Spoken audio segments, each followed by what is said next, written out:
Rádio Rio de Janeiro, a emissora da Fraternidade, passa a apresentar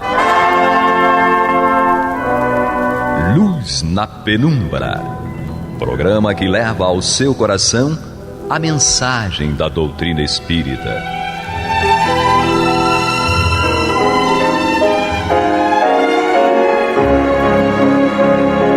E com vocês, João Batista, para o estudo de O Livro dos Espíritos, da obra codificada por Allan Kardec. Papai do céu nos guarde, nos abençoe. Louvado seja nosso Senhor Jesus Cristo.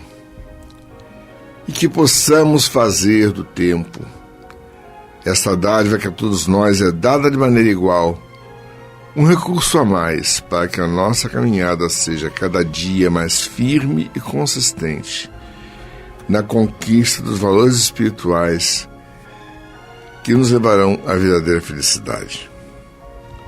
Hoje temos conosco Guilhermina. Que bom estarmos juntos. Meus olhos de Safira. Um prazer enorme dar continuidade a esse estudo e que seja o estudo a nossa alavanca de progresso. Ela está com dor de cabeça hoje. O olho nem abre direito. Não sei como é que ele viu os olhos de Safira. Tá fechado. E a Alessandra, minha filha. Olá, alegria estar aqui. O Deus que habita em mim é o mesmo Deus que habita em cada um de vocês. Sabe de uma coisa? A coisa que eu mais adoro em Alessandra é a juventude, a jovialidade e ao mesmo tempo impressionante como é que ela é uma espécie de misto de criança com uma pessoa, um sábio, uma espécie de um ancião. Sério. Você sabe que essa tua percepção é minha também. Eu vejo nela um ancião muito grande, uma coisa assim, ó. Alguém que tem uma bagagem de conhecimento. Exato. Espírito velhinho. Velhinho. Não, é bagagem de conhecimento ancestral. É espírito que está ainda Você rodando vê, muito tempo. aquele livrinho que você passou para mim, eu viralizei, viu? É mesmo? Qual, meu? Recebi de um conhecido médico. É um livro que é da vertente da teosofia, do Adam Blavatsky. Inclusive, muita gente pode até não gostar muito do trabalho desse pessoal. Mas os livros de Jacomelo, que foi editado pela FEB, o Passe, fala a respeito do trabalho dessas pessoas, a respeito dos chakras, dos centros de força e da anatomia, digamos assim, biopsíquica de que nos fala Hernani Guimarães Andrade também. Ou seja, ela passou um livro muito bom. É um livrinho não, o livro tem 800 e tantas páginas, tá? Ela passou isso aí pelo WhatsApp e eu viralizei, desculpa. Que bom, né? Eu acho que a gente não pode perder nunca, né, esse gosto pelo aprendizado. E de repente é por isso que vocês estão vendo aí um ancião. É porque eu amo estudar e amo, assim, reviver essas culturas mais antigas também. Dar uma olhada no que os outros povos diziam e fazer a correlação com a nossa doutrina, com a nossa vivência. Mas o aprendizado é isso. É você pegar o que o outro estudou. É aquele negócio que eu estava comentando outro dia sobre gaveta. Os outros estudaram. Não tem necessidade que você veja tudo de novo. Você pode ir onde o outro estudou, o que o outro aprendeu, você absorve e toca a coisa. O conhecimento é essencialmente dialógico, né? Sim. Tem que ter sempre essa intertextualidade entre as coisas. Eu te vejo sentada diante de uma fogueira com as crianças em volta e você falando a respeito do conhecimento ancestral. Eu não posso dizer o que eu pensei. O quê? Se alguém vier com espetinho para pegar, aproveitar a fogueira. Pois é, olha só. Com queijo na ponta. Ó, o problema. Meu Deus do céu, essa criatura... Somos tantos, Acho né? que ela Todos tá com nós somos fome. tantos, gente. Olha, ela... Não, eu não resisti. Eu não sei não, Guilherme, você não engorde muito. E pior que eu não como carne, então não é nem o churrasco tradicional, fica fazendo queijo na ponta. Pãozinho, Pois é. Mas é isso aí, nós eu somos não resisti. tantos. Vamos tocar um programa, por favor? Vamos levar a sério, vamos levar a Vambora. sério. Meu Deus do céu. Cléber, tem que disciplinar essas meninas. Olha, tá difícil. Hoje só tem mulher. É, a maioria é feminina, não leva mal não. Meu Deus do A Aranda céu. tem que voltar. Guilhermina, Botar ordem. Guilhermina hoje vai fazer a leitura da pergunta 88 e 88A. E aí, o debate que vocês já viram que já começou vai prosseguir. E seja o que Deus quiser. Sempre será. Pergunta 88. Nós estamos começando o item forma e ubiquidade dos espíritos. Vimos mundo normal e primitivo, encerrou. Agora, forma e ubiquidade dos espíritos. Pergunta 88. Os espíritos têm uma forma determinada, limitada e constante? Pergunta 88A, que dá continuidade. Essa chama ou centelha tem cor? Porque nós vamos ver pela resposta dos espíritos que ele cita alguma coisa sobre chama. Então, No 88, qual é a resposta? na 88 diz o seguinte: aos vossos olhos, não. Aos nossos, sim. Lembremos que são os espíritos que estão respondendo. Aos vossos olhos, não. Aos nossos olhos, sim. O espírito é, se quiserdes, uma chama, um clarão ou uma centelha etérea. E aí, Kardec pergunta: esta chama ou centelha tem uma cor? Resposta dos espíritos: para vós, ela varia do escuro ao brilho do rubi, conforme o espírito seja mais ou menos puro. E aí tem um comentário que vale a pena ver agora ou depois da discussão? Vamos ler Vale agora. a pena. Representam-se comumente os gênios com uma chama ou estrela na fonte. É uma alegoria que lembra a natureza essencial dos espíritos. Colocam-no no alto da cabeça, porque aí está a sede da inteligência. Mais ou menos com a auréola com que eles representam os santos também. Os católicos são representados com uma auréola no alto da cabeça, e tem várias religiões que representam o alto da cabeça como o foco. E outros com um brilho no centro da testa. Inclusive tem religiões que têm uma pedra que é colocada, uma pedra... A marca, não é uma marca. Marca no centro da... Os hindus fazem isso. Os hindus fazem isso. Então, o Kardec pergunta se os espíritos têm uma forma determinada, limitada e constante. E aí, os espíritos respondem e falam que aos nossos olhos não, mas aos olhos deles sim. E o espírito é, se quiserdes, uma chama ou um clarão, depende do que a gente quer imaginar, porque a gente precisa, a gente ainda tem aquela necessidade de identificação, de formalização, porque a nossa cabeça ainda não consegue imaginar uma coisa meio sem forma, né? E aí ele, embaixo, na 88A, ele responde. Ele pergunta se tem forma, chama ou cor, ou centelha, e eles dizem que varia todo o sentido, né? Para nós, essa chama ou centelha varia do escuro ao brilhante, ao brilho do rubi, conforme o espírito seja mais ou menos puro, por óbvio. Quanto mais elevado for, mais próximo de Deus for, ele vai se tornando mais claro, mais brilhante, vai tendo uma identificação de cor maior. E ao inverso, quanto menos evoluído for, mais próximo ao escuro, mais próximo ao denso. Quando a gente fala escuro, a gente fala mais a fosco, perspectiva, né? De fosco, no sentido de fosco, sem luminosidade, sem brilho. Não é uma questão da cor, é uma questão da falta de brilho, da falta de...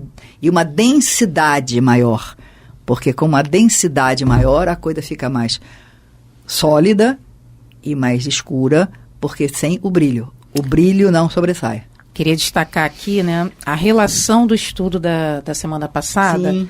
com essa questão 88, porque quando os espíritos afirmam, né, que os espíritos são uma força da natureza, dialoga diretamente com esse clarão, Exato. com essa centelha, né? E eu costumo abrir minha participação aqui usando uma frase, né, que é uma frase hindu, né, que o Deus que habita em mim, o mesmo Deus que habita em você, é nesse sentido, da centelha divina, dessa partícula, né, que existe de Deus, como existe de qualquer filho, né? A genética divina, né? Então, a genética divina, ela está presente em todos os seres, por pior que ele aparente ser, né? Que olhamos seres na Terra e às vezes fica difícil de acreditar, mas existe ali dentro dele essa centelha, né?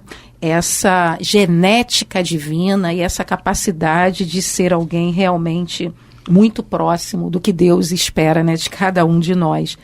Em relação ao que você falou também do alto da cabeça, realmente ser presente em várias culturas, tanto André Luiz como Joana de Ângeles categorizam, né, em suas obras a questão desse centro de força no alto da cabeça, né, e mediunicamente, né, vários médiuns relatam nas visões de verem isso, né, em alguns, na visão, a gente não vê espírito, né, a gente vê o corpo semimaterial, né, que nós chamamos aí de perispírito, como foi dito aqui, eles não são vistos por nós, foi dito aqui no início da pergunta, aos vossos olhos não, sim aos olhos dele, né, então eles relatam isso, coisas assim na cabeça, pedras, brilhos. Na Igreja Católica vão relatar, vi um anjo com uma auréola, com asas. Na verdade, são luminosidades, né? São tonalidades de cor e de fluidos que estão presentes em torno daqueles seres.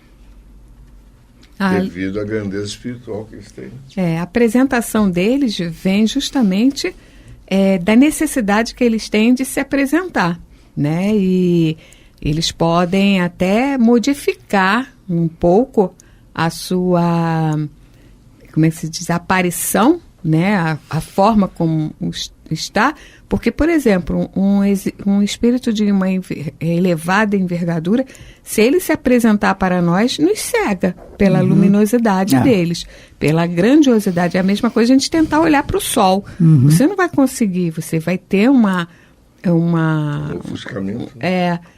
Então, eles se moldam de acordo com as necessidades para que a gente possa conseguir enxergar ou não.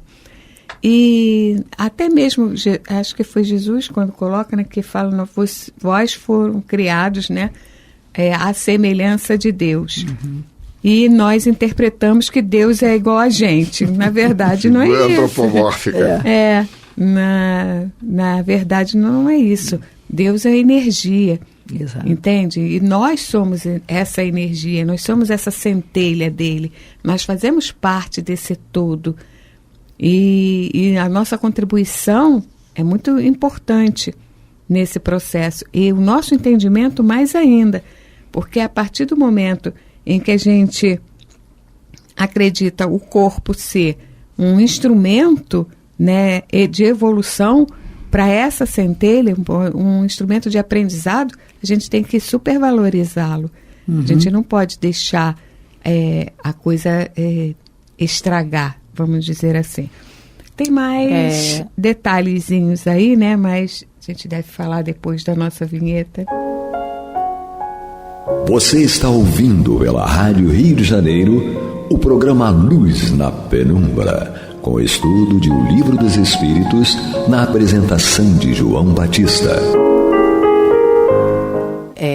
Se vocês me permitem fazer um complemento sobre o que a Angélica falava, né? A respeito da questão... Ih, me perdi. Depois eu volto. Podem seguir, depois eu volto. Não, então vamos ver.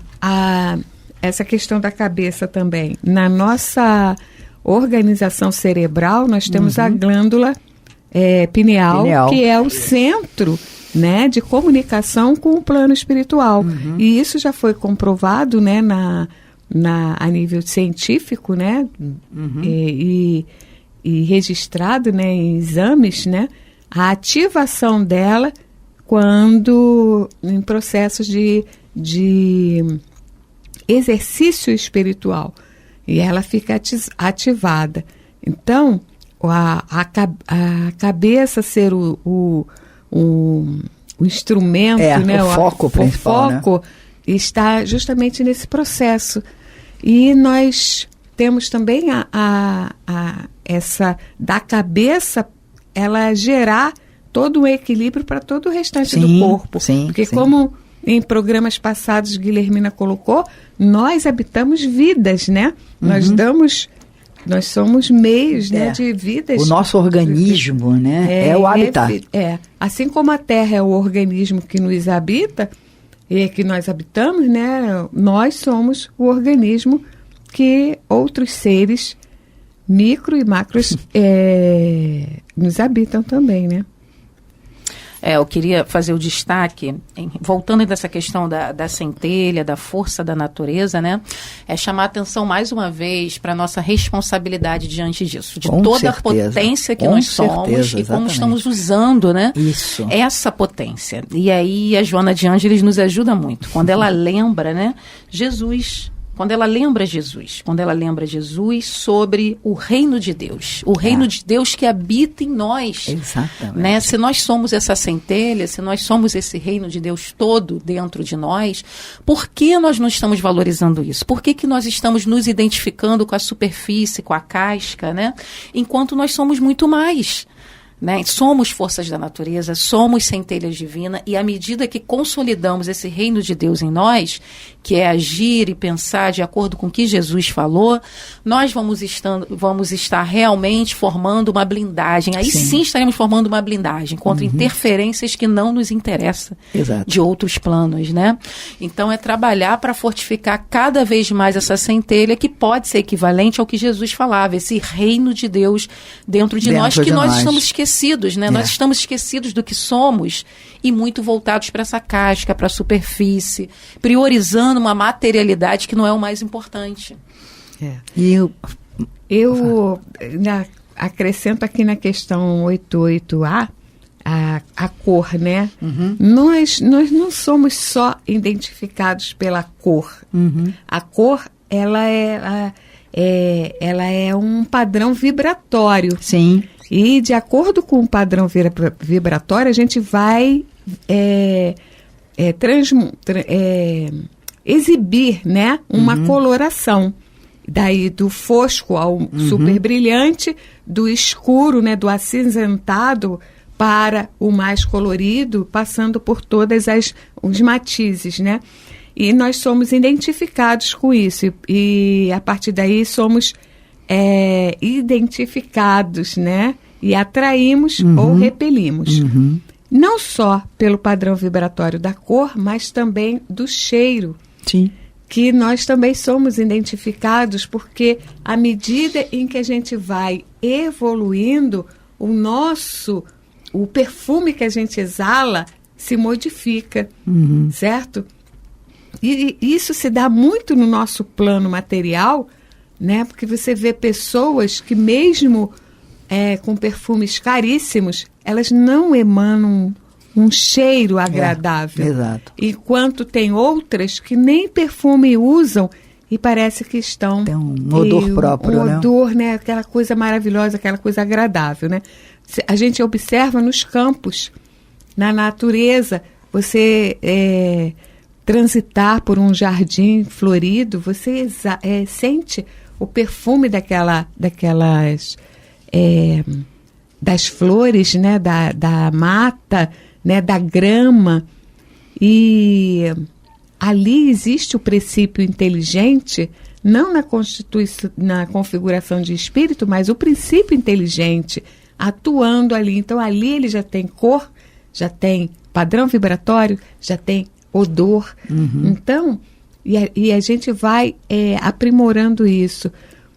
E eu acho interessante a gente perceber que nós somos identificados pelas nossas características. E não só físicas, porque estamos no plano material, mas do plano espiritual, eles nos veem pelo nosso padrão vibratório, a cor que a gente vibra, que em algumas... Isso você coisas, não pode esconder nem enrolar, né? Isso fica claro. Que diz que é a nossa aura, né? Exatamente. A nossa aura. E ela vai sempre mudando de acordo com o nosso emocional, com a nossa linha de raciocínio, com nossos pensamentos e também pelo odor, porque cada cor, ela emana um odor. Então, parece assim meio que... meio literário, né, meio romancista, mas não é. Mas é um fato. Existem estudos, né, dos russos sobre foto de áureas, né, dos russos. Na época que o Chico estava aqui entre nós, todo mundo percebia a chegada de Sheila. Sim. Era precedida por um perfume de rosas. Exatamente. Era uma característica própria, inclusive.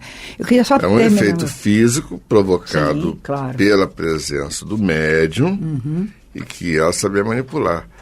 É interessante que Ivone Pereira relata que ela sabia se o espírito estava mais preso à matéria ou não, se ele se apresentava até os pés.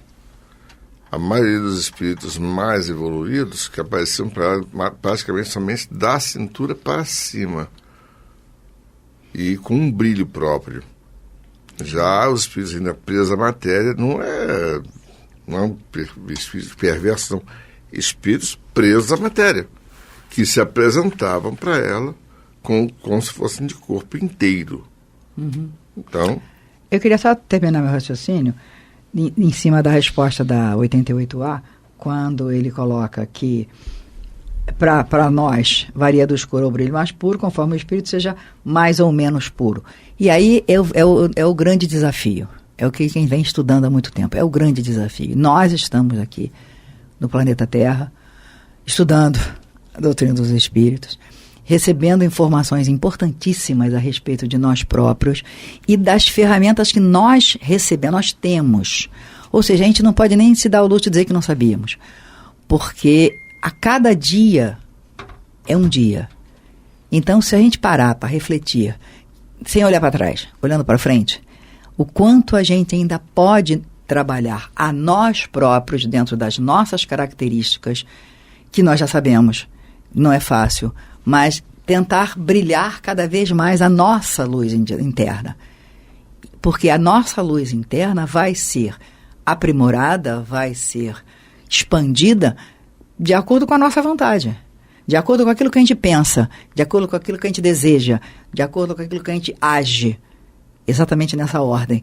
Porque a gente age, muitas vezes a gente não age por medo, por vergonha, por falta de coragem, mas você pensa, você maquina, você raciocina, isso tudo está sendo pensado, isso tudo está sendo formalizado. E aí o brilho vai reduzindo, ou o brilho cresce. Só depende de nós. Eu acho que nós estamos vivendo um momento no planeta em que a gente, primeiro, tem que agradecer muito o fato de estar encarnados nesse planeta, porque temos uma ferramenta, que é o nosso corpo. Temos um raciocínio, temos possibilidades. Então, é a hora de aproveitar. Bom, vamos refletir bem a respeito disso, porque, inclusive, vai ter mais material semana que vem para a gente estudar, viu? Tem mais coisa. Que bom. Eu vou deixar minha marca aqui, né? Porque tudo isso depende do nosso autoconhecimento. Sim. E a importância da nossa elevação depende do autoconhecimento. Nós temos que nos conhecer, porque conhecerás a verdade vos libertará. Então a gente tem que ter... 919 deste livro que nós estamos estudando. Exatamente. E tudo se relaciona. Então, estudar o Livro dos Espíritos é você entender um pouco mais sobre a sua existência e como ela funciona no nível filosófico, no nível científico, no nível moral, no nível prático e no nível psicológico, em todos os níveis da nossa vida. Para você ver como é que nós somos verdadeiras cebolinhas com uma porção de camadas. É. Que o Papai do Céu nos guarde, nos abençoe. Louvado seja nosso Senhor Jesus Cristo.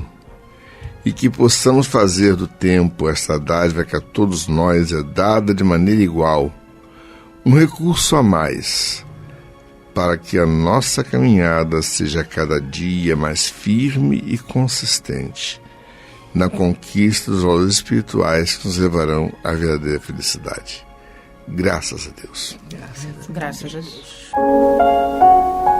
Você está ouvindo o programa Luz na Penumbra.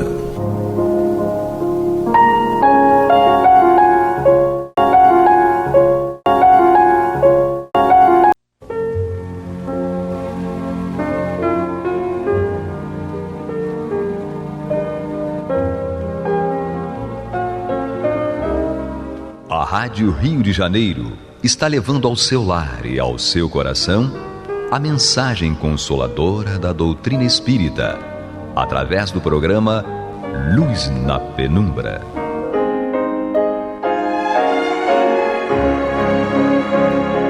E com vocês, Antônio de Pádua Barbosa, para comentar o Evangelho segundo o Espiritismo da obra codificada por Allan Kardec. Olá, meus amigos, muito boa noite.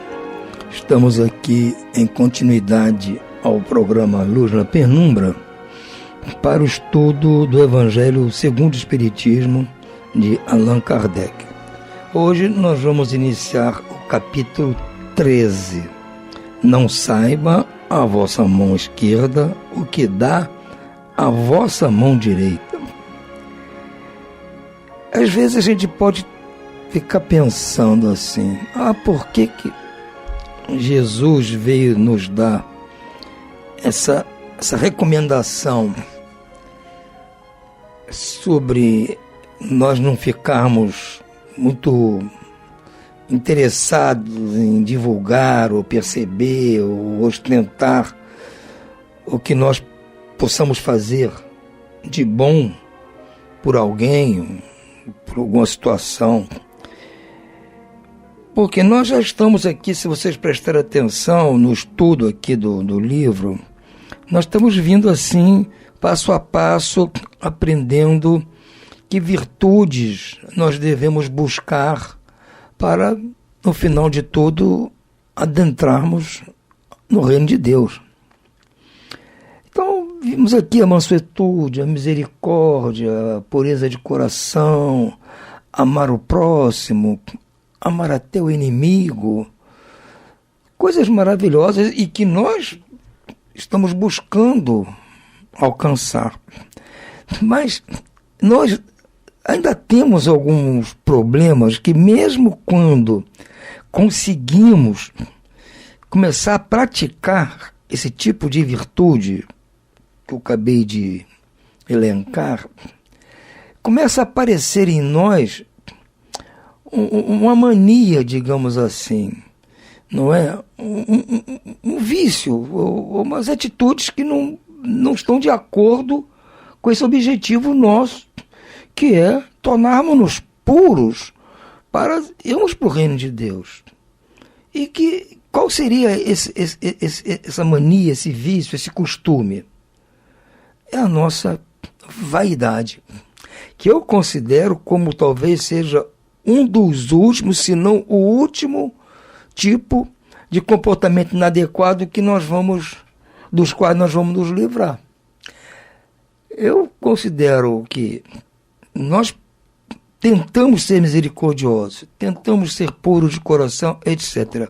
Mas no meio disso tudo nós ainda temos aquele veio de queremos alardear para os outros que já estamos dentro desse caminho, praticando essas virtudes, porque para nós é uma novidade, né? Já temos consciência de que precisamos nos transformar moralmente, estamos nos esforçando como todo bom espírita.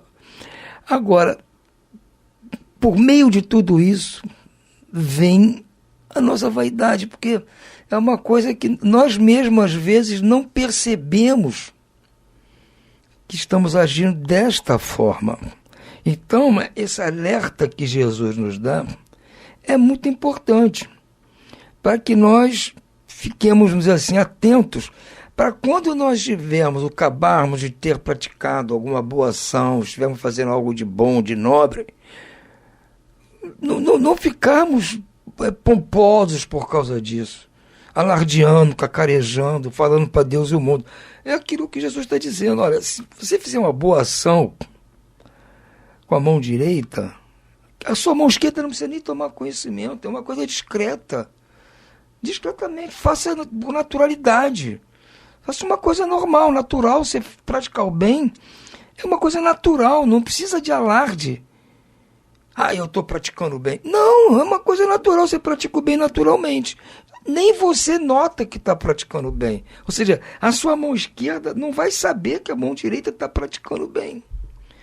Então Jesus usa essa metáfora, essa figura de linguagem, justamente para nos alertar, para que nós fiquemos atentos a esse tipo de comportamento. Porque realmente nós podemos pôr tudo a perder por causa desse comportamento.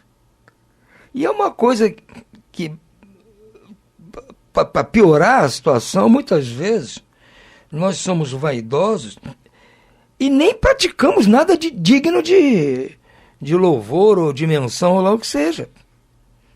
Nós ainda estamos naquele meio confuso nosso de praticar ou deixar de praticar coisas ruins e não praticar coisas boas. Ainda estamos tentando nos achar e somos vaidosos. Imagina quando nós estamos praticando o bem. Vamos fazer uma caridade, vamos ajudar alguém e saímos depois alardeando. É para isso que Jesus está chamando a nossa atenção. E é por isso que esse capítulo vem após os outros que nos mostram as virtudes que temos que adquirir para adentrarmos no reino de Deus. Então, eu acho que é um alerta muito importante. Eu considero isso. E eu falo dizer assim, com conhecimento de causa, que eu tenho. Eu sou assim também, como todo mundo. Também me sinto vaidoso, às vezes, com alguma coisa que eu fiz e que não merecia nem ser mencionada. Eu tenho que me esforçar para, Antônio, calma lá, fica na tua, porque você não está fazendo nada mais que sua obrigação. Então, morreu o assunto aí, bico calado. Tem que ser assim, me esforçar para não me pavonar. Isso é um costume nosso. Tanto é que Jesus falou isso. Quer dizer, se fosse só o Antônio no mundo que fosse assim, Jesus já se preocupar em mandar esse recado para mim. Mandou para todo mundo, porque todo mundo tem esse costume. Faz parte da nossa natureza ainda. E precisamos nos acautelar, porque não podemos escorregar nessa casca de banana que é a vaidade. Poremos tudo a perder, todo o esforço que nós fizemos para adquirir as virtudes vai por água abaixo por causa da nossa vaidade. Então, Kardec nos traz aqui duas passagens do Evangelho de Jesus, segundo Mateus, que trata deste assunto e dá o subtítulo de fazer o bem sem ostentação. Vamos ver o que nos traz aqui o evangelista Mateus, citando Jesus, claro. Tende cuidado em não praticar as boas obras diante dos homens para serem vistas, pois do contrário, não receberei recompensa de vosso Pai que está nos céus. Está muito claro isso aqui, né?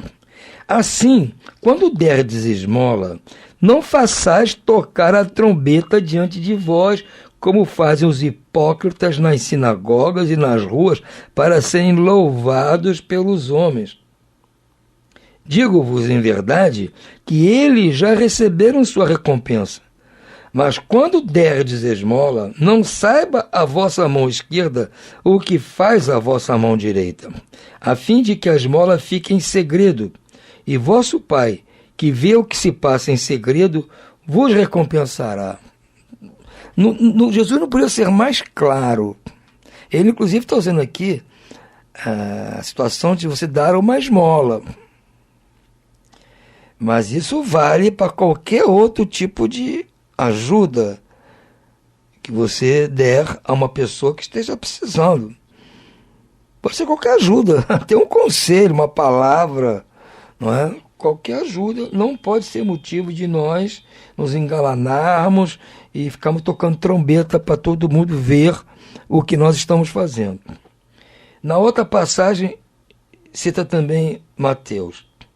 Tendo Jesus descido do monte, grande multidão o seguiu.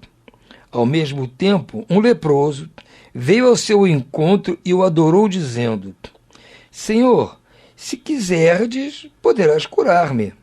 Jesus, estendendo a mão, o tocou e disse: Quero, fica curado. No mesmo instante, desapareceu a lepra.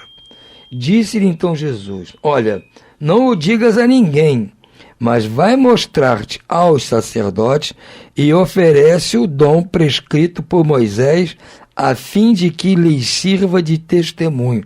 Então Jesus falou para ela: você está curado. Ou não sai por aí cacarejando, alardeando nada disso. Você simplesmente vai lá no sacerdote, mostra que você está curado e faz lá dá a oferta que Moisés prescreve nesses casos. Por que Jesus falou para ele ir aos sacerdotes? Por quê?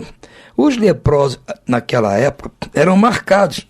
Muitas vezes, em alguns lugares, eles tinham que usar com uma placa pendurada no pescoço, escrito leproso. Quando eles saíam lá daqueles vales onde eles viviam, eles tinham que ir à cidade, algum lugar desses, eles tinham que usar aquilo para mostrar aos outros, para ninguém chegar perto. Eles eram marcados. Então, como ele ficou curado, Jesus falou: você vai lá no templo, fala com o sacerdote que você está curado. Então você não vai ser mais obrigado a andar com placa, dizendo que é leproso. Por isso que Jesus falou para ele: você vai lá e mostra aos sacerdotes. Pronto, e acabou, e saia e toca a vida.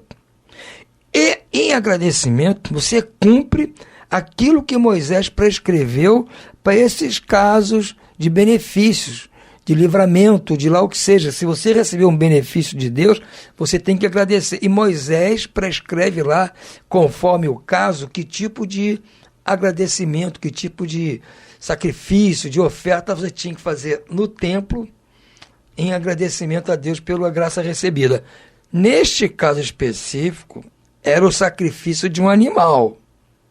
Vocês veem que Jesus não condenou se ele fosse sacrificar um animal para agradecer a Deus, que era o costume da época. Não, Jesus não ia bater de frente com isso, porque sabia que com o passar dos tempos, isso ia cair em desuso, como hoje caiu em desuso. Ninguém, para agradecer uma graça recebida de Deus, não vai à igreja, ao templo, ao centro, sacrificar um animal por causa disso. Isso já era.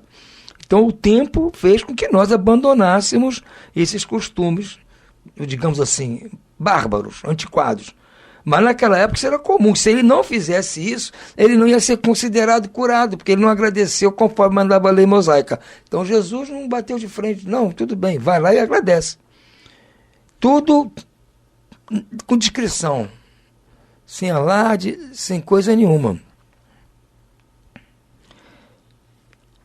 Então vocês vejam bem, qual é a filosofia que Jesus está nos prescrevendo? Discreção. Se você recebeu uma graça, fique na sua. Se você fez uma graça para alguém, fique na sua. Toca a vida, é do jogo, faz parte. Todos nós um dia vamos ser assim. Vai levar tempo, mas um dia o planeta vai ser todo mundo vai ser assim. Bom, caridoso, generoso. Então não vai ser nada de espetaculoso você amar o próximo, não vai ser. Né? Então nós já estamos nos preparando para essa época. Nada mais coerente o que Jesus falou, para que nós já desde agora irmos nos habituando a este comportamento. Então, Allan Kardec faz o seu comentário aqui. Há grande mérito em fazer o bem sem ostentação. Ocultar a mão que dá é ainda mais meritório.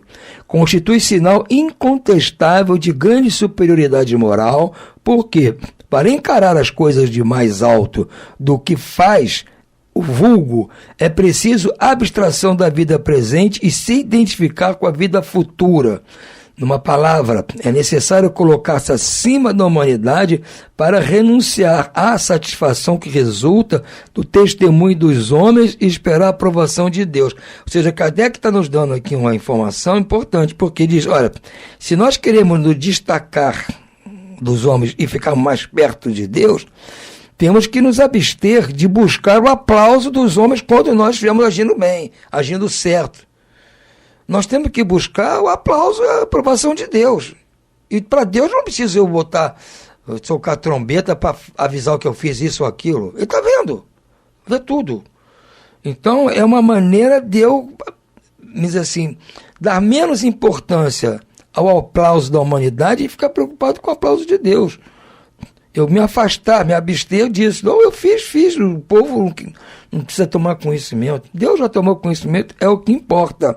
Aquele que prefere o sufrágio dos homens ao sufrágio divino, prova que tem mais fé nos homens do que em Deus, e que dá mais valor à vida presente do que à vida futura, ou mesmo que não crê na vida futura.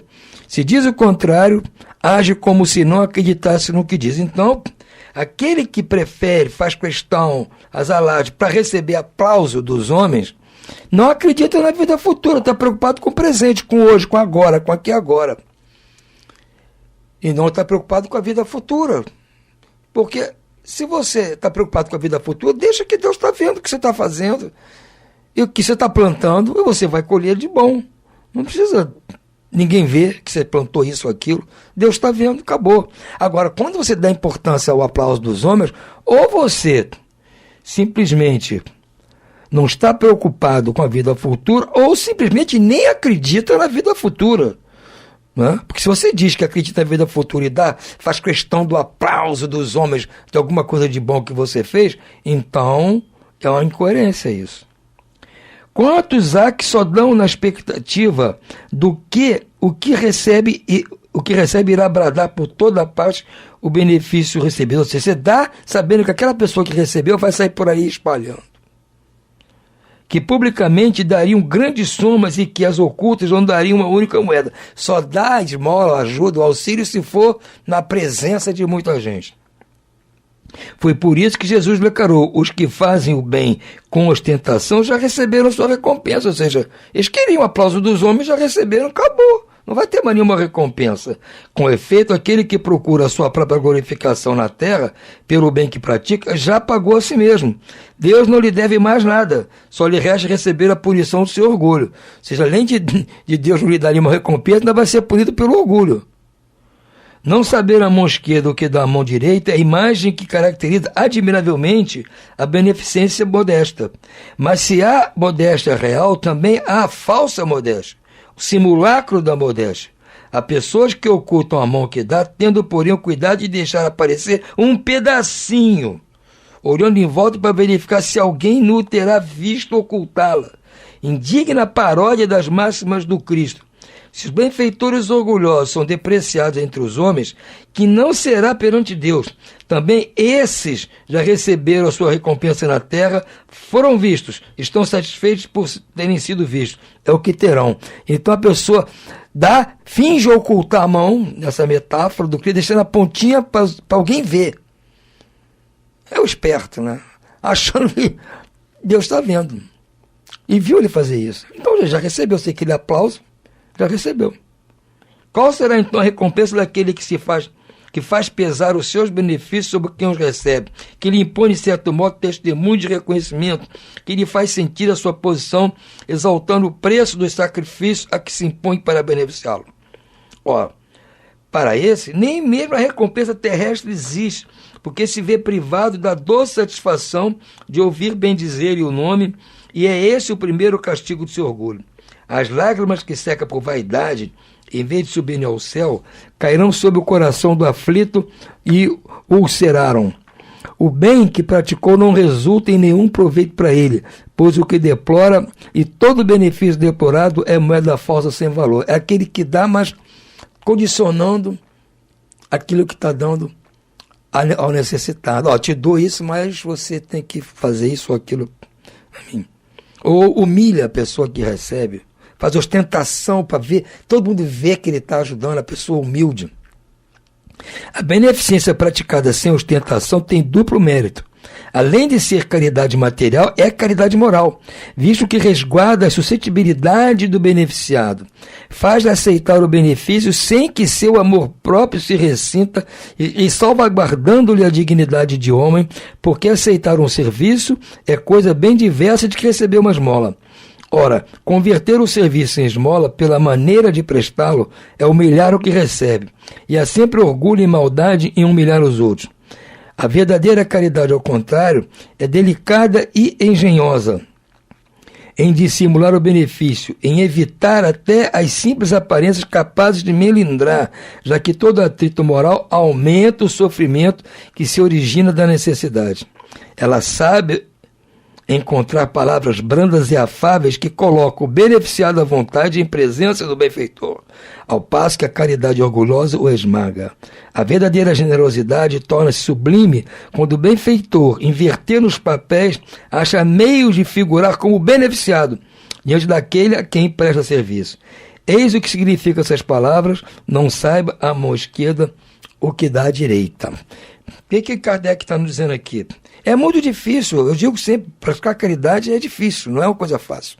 Porque às vezes, se você vai ajudar a pessoa, está precisando de um dinheiro, simplesmente dá o dinheiro, a pessoa se sente até humilhada, ofendida, porque ela não está acostumada, está precisando, passando necessidade, mas aceitar um dinheiro, a pessoa não é um vagabundo, um esperto, é um necessitado mesmo.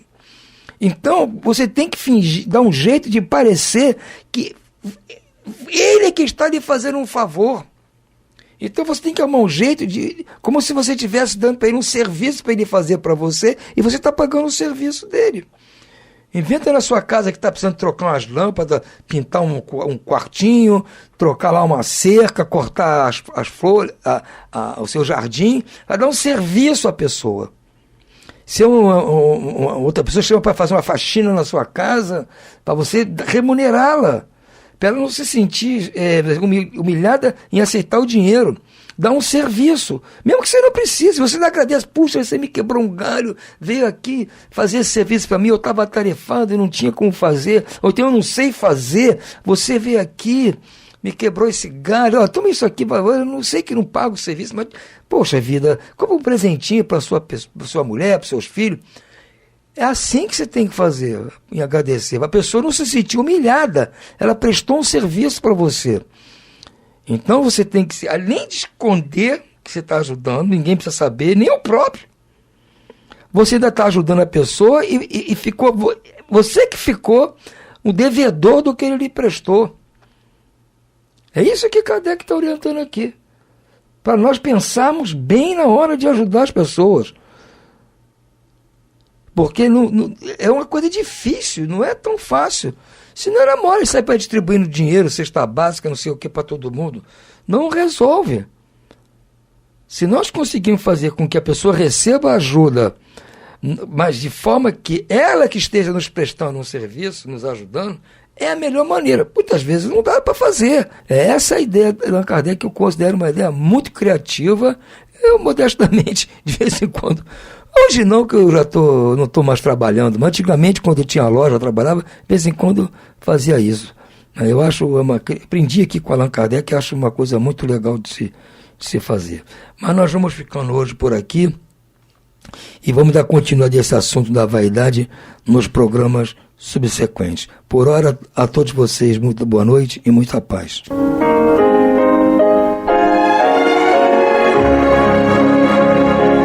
E vamos ouvir agora a prece de encerramento de nosso programa, na voz de Geraldo de Aquino.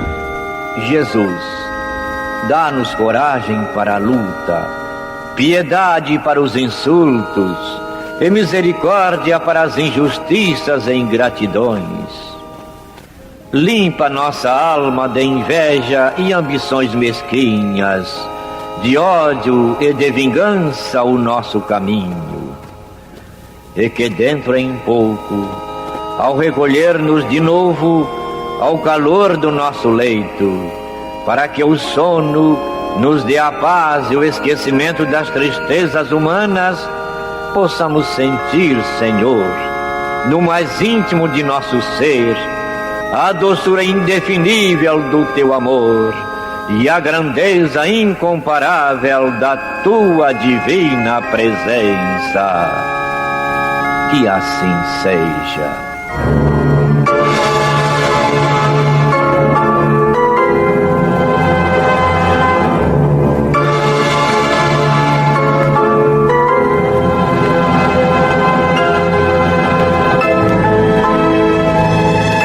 Acabamos de apresentar o programa Luz na Penumbra,